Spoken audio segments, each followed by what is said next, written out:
Halo, assalamualaikum warahmatullahi wabarakatuh. Gimana keadaanmu, bro? Oh ya, goyik apa standar kalau aku lagi ya goyik ini. Oh gitu, Pi. Iya, goyik. Oleng. Goyang-goyang. Oh ya, goyang. Ini udah mulai berarti. Udah. Gak intro dulu, maksudnya dia Iya. tiba-tiba main mulai aja. Iya, apa dong. Ini spesial lah, istimewa. Jadi malam ini aku kaget dan kaget ini setengah mati. Ditelepon loh, lagi setengah nang WC ditelepon. Pak Jun di mana? Wah, iya kaget. Nomornya ganti. Jebulnya tak telusuri sesepuhnya Bapak Family. Gak pada tahu kayaknya. Gak pada tahu. Hah? Kayaknya gak pada tahu. Oh ya, nggak ada yang tahu. Ada lah. Nggak, soalnya yang tahu berarti ngikutin Mas Baim sebelum ada YouTube juga. Dan perkenalkan ini Mas siapa? Openingnya kayak pakai bahasa Indonesia aja ya. Ya, Abroy. Mas Abroy ya? Abroy. Mas Abroy ini aslinya mana? Rada awkward emang namanya. Hah? Kalau asli Jogja. Asli Tapi Jogja? kampung di Purwokerto. Oh gitu ya. Jadi Mas Abroy ini adalah perintis Enggak, jangan berat banget Pak. Kalau Oh, berarti gitu. berat banget. Enggak, Iya. soalnya kan tim. Oh iya sih. Ini Pak Mas Abroy ini nanti dipotong ya. Enggak apa-apa sih. Enggak, soalnya enggak, kalau berarti berat banget soalnya. Jadi Mas Abroy ini adalah pengkonco. Pengkonconya apa Mas? Jadi intinya gini. Gue ngikut Mas Baim sebelum Mas Baim buat YouTube. Oh gitu. Berarti udah lama banget loh. Enggak lama sih. 4 tahun kurang 2 bulanan lah. 4 tahun ngomong 2 bulan itu kalau hitungan hari itu udah lama loh Mas. Jadi itu kali itu. Itunya per jam Pak. Tambah lama Iya. itu. tambah lama. Jadi Mas Abroy tadi itu Mas Abroy ngabari mau kesini, saya juga kaget dan Karena sekalian mampir. sebuah kehormatan banget loh di datengin Mas Abroy ini tadi dari mana Mas? Tadi dari Malang. Dari Malang. Dari Malang ada kerjaan. Sebelum dari Surabaya. Nggarap konten bikin video klip. Terus liburan ke Malang, habis itu sebelum ke Jogja mampir Klaten. Gitu. Dan nanti kita telepon Mas Katon ya. Dan Iya, ini boleh. adalah musuhnya Mas Katon. Enggak harus. Teman lama jadi jadi dulu awal-awal YouTube-nya Mas Baim, gue lebih dominan ke asistennya Mas Baim. Asistennya Mas Baim, gue ngikut Mas Baim. Waktu itu Mas Baim bikin YouTube. Nah, tim pertamanya adalah ada 3 orang. Siapa aja? Gua, Mas Abroy, Katon, Mas Katon, sama satu lagi itu si Tio. Mungkin kalau misalnya kalian ngikut lama tahu si Tio. Mas Tio. Saya Tio. terus terang ya. Jadi saya ke sana itu Mas Abroy juga nggak ada, udah nggak ada, dan saya kenal tahunnya Mas Abroy ini pas Ketemu ke di Jogja. Ya, di Jogja. Ketemu di Jogja pas di hotel itu ngobrol banyak dan Tapi langsung nyambung ya? Iya. Langsung nyambung. Karena saya itu orangnya kelewungan ya, jadi kemana-mana nyambung ya. Mas Acun orangnya friendly banget ternyata. Serius. Kayak mungkin kalian lihat di YouTube gitu. Mas Acun orangnya friendly gitu kan. Kan biasanya kayak gitu orang di depan kamera doang. Tapi Mas Acun yang beneran di belakang kamera pun kayak gitu. Gue baru datang langsung dibeliin nasi goreng 2 piring Pak. Ini kalau dilihat bawahnya nih Obrak-abrakan. ST 1, teh hangat 1, jeruk hangat 1. Mantap ini. Sajenannya banyak banget Pak. Ini malam soalnya tadi sampai jam berapa? Begah perut sampai Jam setengah 11. ya jam 10 lebih lah. Ya setengah 11-an loh dari Surabaya loh ke sini loh. Ya Allah, terima kasih loh Mas Abroy. Sama-sama. Jadi kan kita gue tahu rumahnya Mas Acun kapan-kapan juga main gitu kan. Jadi walaupun kita udah nggak di Baim, paling enggak kita silaturahminya masih tetap. Enggak apa-apa. Pak Bra ini sebagai di tempat Pak Baim itu dulunya sebagai apa? Gue lebih ke asistennya Mas Baim sih. Terus Asisten Mas Baim. Terus karena waktu itu nggak ada driver juga, sempat pokoknya double terus nangkap kadang-kadang ke kameramen juga karena gue dulu sebenarnya kuliah cuman nggak kelar kuliah nggak kelar berarti sama saya karena gue kuliah udah kenal duit kali ya. Iya, saya itu sama Mas, kalau orang udah kenal duit gitu susah ya. Jadi ke dominan kita lebih ke jujur ya, ke duit. Nah, jadi salah satu gue dulu di salah satu kampus swasta di Jakarta. Tapi waktu itu gue sengaja emang gue kepengen nyari kerjaan gitu. Tapi alhamdulillah terjun di dunia entertain karena dulu aku orang komunikasi IT bukan? Enggak PR. Nanti IT Mas Katan ini. Atau ada suhunya sendiri. Aku PR dulu jadi public relation. Tapi alhamdulillah lingkungan mendukung, terus akhirnya ketemu Mas Baim juga.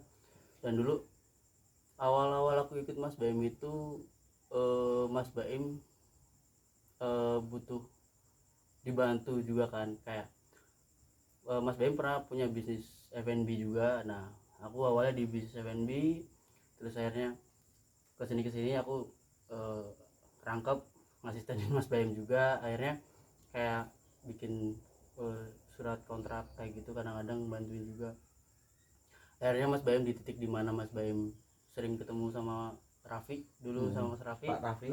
sama Raffi Ahmad. Dan Mas Baim bikin YouTube nih. Nah makanya itu lagi 3 orang itu tadi yang awal-awal rintis YouTube gitu. Cuman yang berkecimpung itu semua terlibat gitu. Jadi sebenarnya bukan kita bertiga, cuman dulu pas belum ada tim yang sekarang udah rame ya. Sekarang seneng aku ikut seneng kayak ngeliat perkembangan di Bapau pesat banget gitu loh. Even aku udah nggak di Bapau, aku ikut seneng karena gue dulu ada tetesan keringat gue di situ gitu loh. Jadi seenggaknya saya pernah intinya berjuang di situ ya. Iya, bisa dikatain kayak gitu. Makanya dulu beberapa yang ngefollow aku juga kan tahu kehidupan aku sama Mas Baim gitu-gitu. Terus pas tahu gue cabut, banyak yang menyayangkan, banyak yang DM juga, kok cabut sih gitu. Bahkan teman-teman gue sendiri, bre lu ngapa cabut gitu-gitu kan. Mungkin pas waktu itu lagi naik-naiknya karena YouTube itu. Dan waktu itu juga konten yang orang gila, pakai sarung gitu ya. Orang gila Firman itu salah satu konten yang booming banget, itu trending nomor 1 sampai seminggu kalau nggak salah dulu. Nah, itu benar-benar Mas Abdul masih di situ. Masih terlibat dalam video itu. Masih. Wih mantap loh. Jadi cuman gue orangnya nggak mau in frame sebenarnya. In frame itu apa ya? Nggak mau masuk kamera. Gue orang pemalu, serius pemalu. Iya, ini pemalu. Ini tadi tak paksa. Kaget loh, diajak ngomong. Gue terus yang pas pranknya, makanya gue jarang banget kayaknya nongol di Mas Baim. Challenge yang di meja biliar waktu itu, kayak bisa dihitung deh gue in frame tuh. Terus yang konten Kapaula ulang tahun. Ya. Nah, ya mungkin yang nonton video-video lama adalah beberapa gua. Kenapa ini yang jadi pertanyaan semua ya? Kenapa sudah kerja di Pak M enak kok keluar? Kenapa? Banyak yang tanya Acun juga. Dan ini Pak jawaban Acun saya wakilkan untuk ke Mas Abro ini. Maaf, kenapa Mas? Bukan intinya sudah mapan lah gitu. Kenapa keluar gitu? Gini, gue tuh nggak mau ya, emang ya, yang tadi gue bilang, aduh ini harus jawab nih. Iya dong. Sebenarnya gini, gue cabut karena keputusan gue pribadi gitu. Keputusan aku pribadi cabut karena menurut aku, jangan nangis. Oh enggak. Jangan nangis, tuh nangis tuh gitu.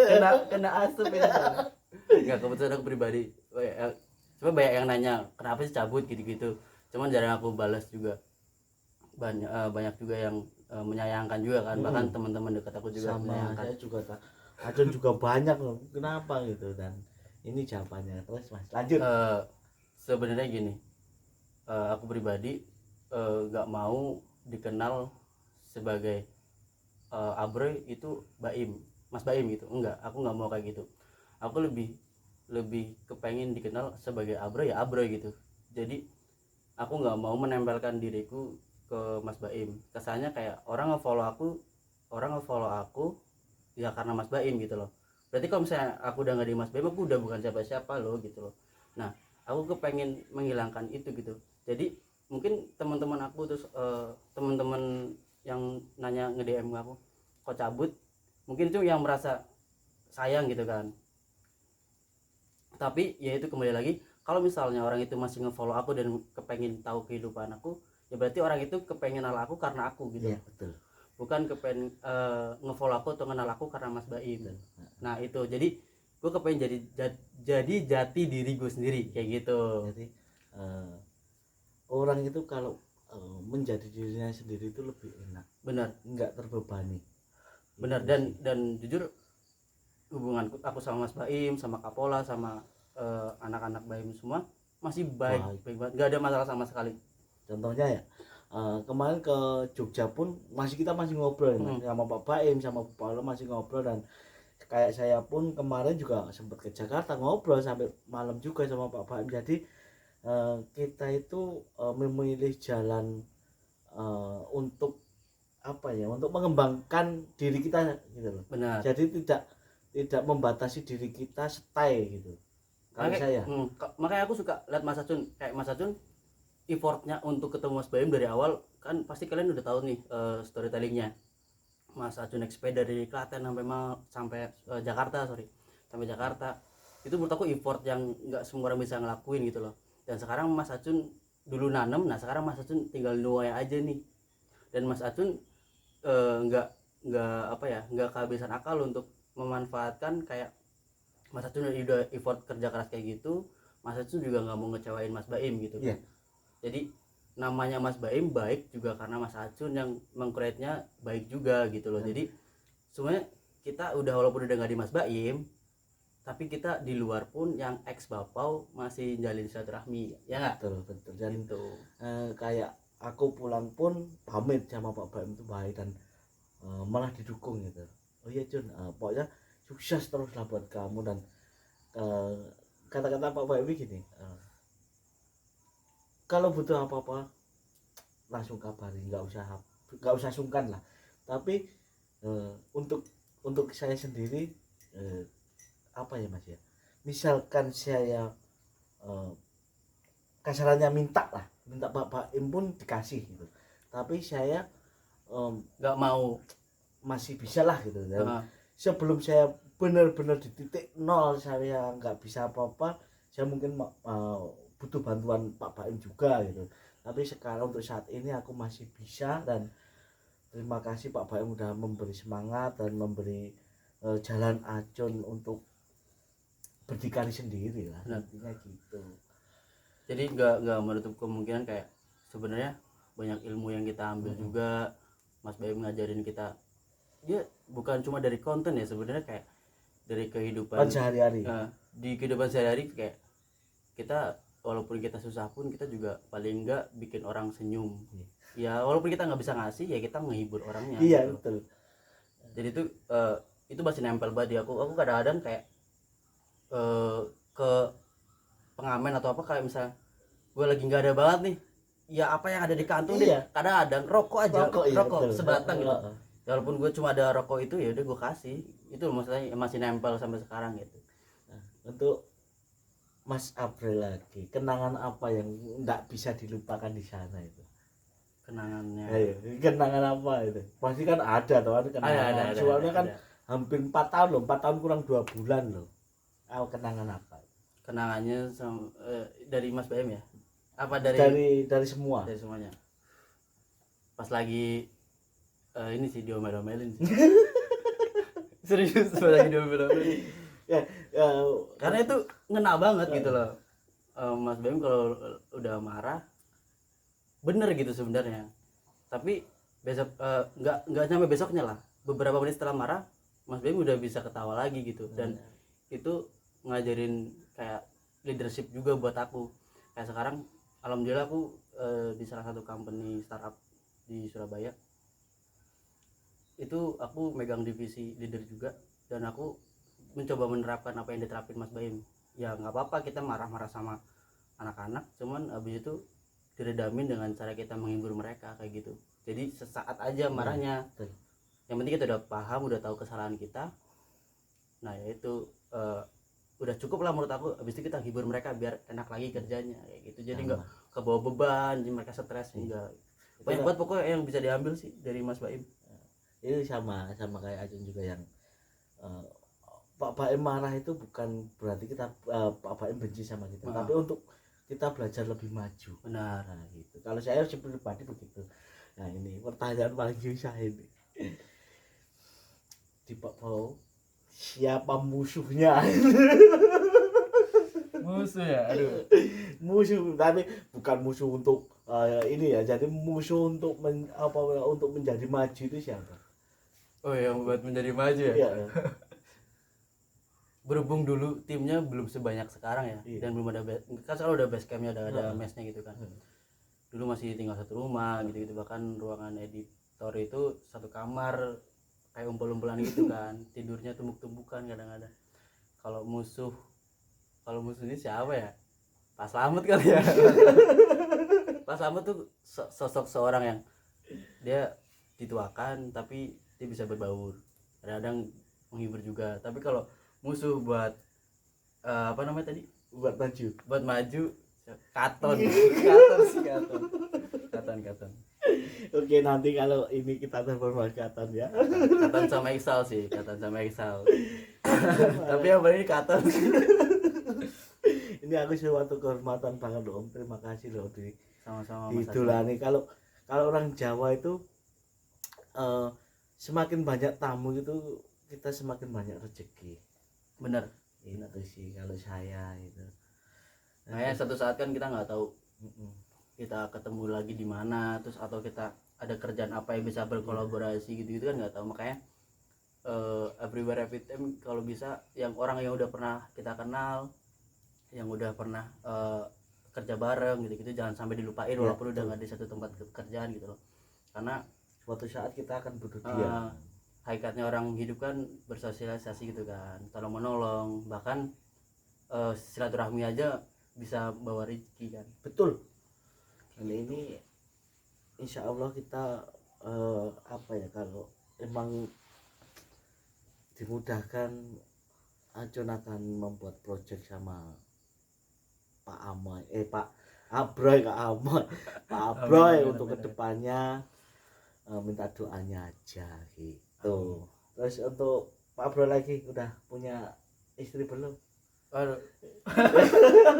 Berat banget. Iya dong. Padahal lu lagi banyak masalah ya Pak. Saya masalahku kayak banget. Tapi gini Mas, permasalahan itu mungkin kan belum pernah dibuka kan di YouTube kan. Belum. Nah sekarang nih beranak, gue datang pertama ke rumah Mas Acun nginterview gue. Sekarang gue gantian nih, coba sedikit kulik, paling enggak kalian tahu lah sedikit masalah biar gak ada salah paham kan. Kan kalau di Instagram banyak yang nge-DM, banyak yang komen Mas Acun cuek. Bukan cuek sebenarnya, Mas Acun kepengen healing, self healing sendiri. Healing itu apa tuh? Kayak kepengen nenangin diri sendiri dulu gitu, karena belum siap untuk speak up kayak gitu. Pengennya itu gini, Acun tuh sejelek apapun aku nggak pernah mau nutupin diriku sendiri. Oke. Sejelek apapun jangan pernah nutupin kita. Jadi suatu saat pun kita akan jelek, kita akan apa ya, kebuka lah. Mending pahit di depan daripada pahit di belakang. Gitu kalau saya sih. Jadi saya di Instagram gini-gini terserah orang mau bilang apa, tapi buat aku slow. Oke, kayak nggak ada beban aja lah. Iyalah, kalau beban apa ya, intinya jangan pernah nimbang berat beban masalah kita ya, ditimbang nggak laku bro, mendingan kerja. Timbangan Mas Acun udah berat, gede banget badannya Pak, gede banget loh dia. Enggak, jadi segini loh dari dulu gede ya. Dia sepeda ke Jakarta aja nggak ngaruh, nggak turun kayak berat badannya. Ngaruh itu Mas.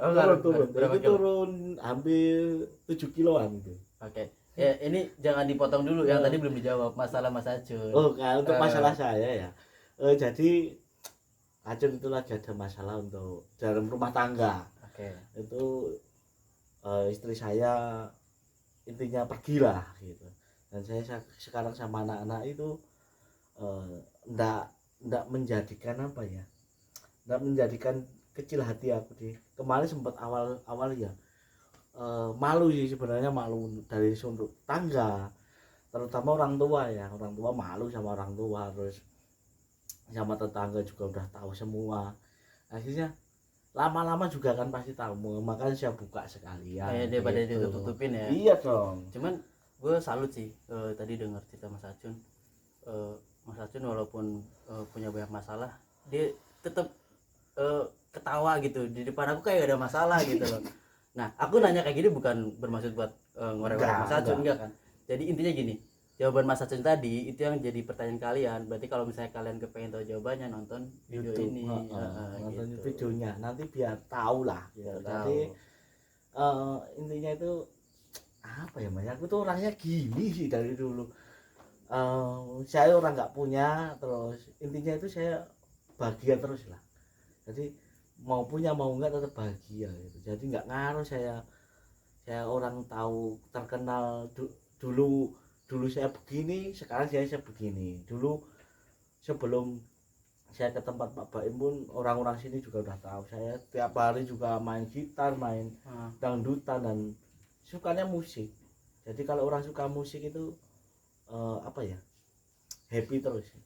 Bisa kali ya rekaman di studio kita ya. Oh boleh dong. Oke. Boleh. Musikus ternyata. Oke. Boleh. Mau tanya apa lagi ya? Sekarang Mas April yang nanya saya tak jawab pokoknya. Jadi gue yang punya channel dong. Oke, sekarang gini, gue nanya deh. Mungkin pertanyaan orang banyak juga di luar sana kan. Setelah Mas Acun resign nih dari Mas Baim, kesibukan Mas Acun sekarang ngapain? Dan sebelum dari Mas Baim, Mas Acun kesibukannya ngapain? Before after ya. Dan sebelum ke tempat Pak Baim itu ojek online. Ojek online terus Di Klaten. Di Klaten sini. Sempat di Jogja 3 tahun. Di Jogja itu enggak 2 tahunan lah. Tapi saya sewain akun. Saya sewain akun, jadi saya cuma kerja kayak formalitas gitu ya. Jadi bos aplikasinya, Pak. Dijokiin sama orang. Jadi saya beli akun 5, saya sewa-sewain. Oh bisa ya? Iya. Bisa mafia juga Bapak ini ternyata. Saya sewa-sewain, jadi setiap minggu setoran gitu ke Acun. Terus Sistemnya sewa berarti? Sewa per minggu itu zaman Acun dulu itu 200.000. Oh masih gede ya dulu ya? 200.000, kita punya akun 5, jadi 1 juta sebulan. Berarti tinggal tidur 1 juta. Iya. Enak juga Pak hidupnya Pak Acun. Kerjaan Pak Acun lebih simpel daripada kerjaan saya ternyata Pak. Terus habis itu kan terus kena apa ya namanya Suspend. Akun kalau yang bukan punya orangnya sendiri nggak bisa. Akhirnya suspend semua. Tinggal punya saya yang sendiri. harus pakai foto itu ya? Harus apa namanya itu? Yang wajah itu, scan wajah itu. Akhirnya ke PM semua, punya tinggal saya sendiri. Saya tetap kerja biasa tapi di Klaten. Oke. Habis di Klaten itu si putra ulang tahun ke sana, dan niatnya mau ngasih hadiah buat putra untuk apa namanya Mobile Legend. Itu kan senang Mobile Legend, dan tadi juga nyoba live Mobile Legend ya di YouTube. Asik, boleh. Tadi udah sempat baru belajar dan pengen ngeliatin Acun itu nggak ngomong gitu loh. Maksudnya ada pembuktian emang putra itu skillnya lumayan, dan apa sampai kemarin itu kan udah mitik ya, kena season, jadi wah ngerti loh dia. Jadi apa deh? Jadi epic. Jadi kemarin udah mitik, terus kena season jadi epic. Jujur aku bukan anak Mobile Legends, nggak tahu. Aku PUBG cuman PUBG juga nggak bagus-bagus amat. Jadi tadi emang mau nunjukin skillnya. Putra itu senengnya Ados sama Jilong tuh gini. Mas itu juga main Mobile Legends? Mau main lah. Mabar bareng sama Putra berarti? Iya. Jadi saya nggak pernah membatasi anak untuk eksploitasi apa? Iya, mengeksploitasi apa yang dia suka. Bener sih. Jadi Mas Acun juga selain jadi seorang bapak, yang tangguh kan. Dia juga sebagai Seorang teman buat Jadi gini, anaknya. kalau pemikiran saya Hebat itu sih, hebat. pemikiran saya itu gini, kalau anak kita misalkan di di mau di HP gitu seneng lah intinya, Ah, bagus gitu, pintar gitu loh, jangan pernah melarang, malah benar. kita dukung. Kenapa? Karena mungkin akan kedepannya dia akan rezekinya di situ. Dari situ. Iya, Iya, iya. benar. Tapi dengar-dengar nih, si Putra anaknya Mas Acun juga dia punya hobi bakat juga bola. Heeh. Bola bener ya? Iya benar. Gimana Cuma, tuh? ya, Siapa tahu ada yang mau punya sekolah bola gitu kan. kalau sekolah udah, Oh, itu udah. sekolah, dan kemarin sempat juara satu minggu kemarin deh. Minggu kemarin juara satu di Sukoharjo dari 10 tahun Antar klub. klub. Di sini kan Berarti itu umur 10 Oke. tahun. Besok minggu kita ke Cawas. Cawas tuh mana? Cawas di sana. Rucuk, Cucu Klaten juga. Klaten juga. Udah pemain kabupaten Pak. Alhamdulillah. Alhamdulillah. Ya cuman saya itu nggak pernah membatasi sih sama anak. Terserah kamu mau apa, yang penting satu, Positif. sama orang tua jangan berani. Sholat udah nggak pernah apa-apa. Benar. Kamu terserah sekolah, kamu mau bodoh itu terserah. Itu Nggak ngaruh saya gue itu. senang. Karena gini, zaman dulu aku rasain ya, aku orangnya bukan tipikal orang yang suka matematik. Ya kan, aku bukan tipikal orang suka matematika, tapi dulu orang zaman dulu pasti kita dituntut kalau nilainya jelek harus bagus. Iya. Ya kan. Dan sampai dulu aku dilesin sama mama aku les matematik biar aku pintar matematik, mungkin maksudnya kayak gitu. Cuman kalau kita udah nggak suka ya tetap nggak suka gitu Iya. loh, malah nggak nangkep. Iya. Kalau menurut aku ya, ini kalau misalnya beda pandangan ya mohon maaf, cuman dari storytelling aku kayak gitu. Aku sampai dilesin biar aku nilai matematiknya bagus, tapi tetap aja gitu karena aku nggak suka. Malah yang kayak gitu-gitu yang bikin tekanan anak gitu loh, karena nilai sekolah itu bukan jadi patokan kita untuk sukses gitu Dan loh. itu saya kayak gitu, pengalaman pribadi saya sendiri ya.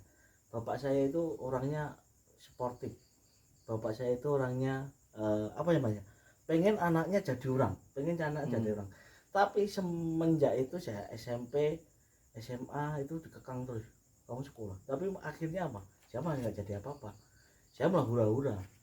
Karena nggak dari ini sendiri ya. Saya itu sekolah nggak ada yang kayak sekolah sama kayak Ajun, itu nggak ada. Bener Mas, saya itu kalau sekolah itu yang masuk cuman agama sama bahasa Indonesia, itu saya masuk, yang lain enggak. Jadi seminggu saya yang tahu sekolah saya SMA Muhammadiyah 1 Pedan, Muhammadiyah 3 Pedan, itu namanya Buning. Saya Eptanas itu loh dijemput, demi Allah, demi Rasulullah. Yang butuh nilai padahal Iya. dia loh dijemput sama Bu Buning itu. Saya masih tidur Mas, diantarin sama Pak D saya itu, dijemput, dibangunin, ayo kamu sekolah tes, tinggal 3 hari loh, udah kamu habis itu lulus. Jemput demi Allah di rumah ini. Berarti malamnya juga nggak belajar loh. Enggak. Emang nggak niat. Dan Buning itu guru saya paling baik sih. Cuman dia ngomong, nanti kamu kalau mau garap tes, garap soalnya, yang penting baca doa sebisa kamu. Dah itu aja yang tak ingat. Ya udah ya Pak, bismillah gitu aja, padahal Muhammadiyah. Ya udah baik gitu aja. Enggak, tapi jangan ditiru juga ya. Iya. Kalian nggak belajar udahlah modal bismillah aja kayak Mas Acun. Nggak jamin juga. Oke ya Dan gitu. nilai saya berapa? Peringkat 3. Nah, emang dia pinter berarti. Pinter. Kalau aku jadi Mas Acun kayaknya nggak bisa karena aku nggak pinter gitu loh. Kuliah pun juga ambiar gitu. Oke. Jadi untuk yang punya anak jangan pernah mengekang anaknya gitu. Gitu sih. Ya benar. Ya biar dia nyari jati dirinya sendiri. Nanti siapa tahu jalan rezekinya dari situ. Betul. Gitu.